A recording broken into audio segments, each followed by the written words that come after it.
Hello అండి, ఈ వీడియోలో వచ్చేసి హ్యాండ్స్ ఉంటాయి కదండి, హ్యాండ్స్ క్రాస్ మట్టుకు నేను బ్లౌజ్ స్టిచ్చింగ్ చేసేటప్పుడే తీసుకుంటానండి. ఎందుకనంటే ముందే తీసుకున్నానంటే మిస్టేక్ చేసేస్తాననేసి. మిస్టేక్ చేయము కానీ ముందు జాగ్రత్త అనమాట. ఎందుకు అనవసరంగా బ్లౌజ్ వేస్ట్ అయిపోతుంది కదా ఏదైనా చిన్న మిస్టేక్ చేసేస్తే. అదే జాగ్రత్తగా స్టిచ్చింగ్ చేసామనుకోండి, కస్టమర్స్ హ్యాపీ, మనము హ్యాపీ.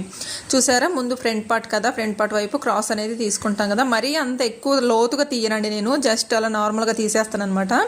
నేను ఎప్పుడైనా సరే షోల్డర్ దగ్గర నుంచే కుడతానండి పర్ఫెక్ట్గా. అలా అయితేనే నాకు కుదురుతుంది. అది అలవాటు అయిపోయింది అనమాట నాకు. అందుకనేసి నేను ఇలాగ స్టిచ్చింగ్ చేస్తాను.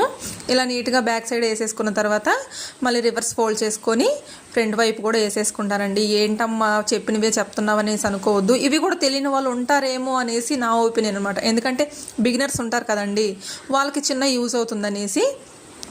మరి ఇవి కూడా చెప్పాలా అనేసి మీరు అనుకోవచ్చు, బట్ నాకు చెప్పాలనిపించింది, నేను చెప్తున్నానండి.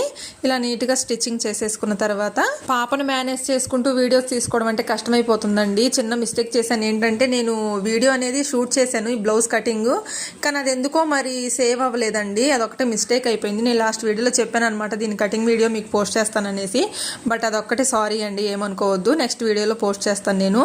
అది ఎందుకు జరిగిందో ఆ మిస్టేక్ మరి నాకే అర్థం కావట్లేదు. ఫైనల్గా అయితే హ్యాండ్స్ అయితే స్టిచ్చింగ్ చేసేసాను. షోల్డర్ దగ్గర చూసారా, చాలా ఈక్వల్గా మంచిగా వచ్చేసింది.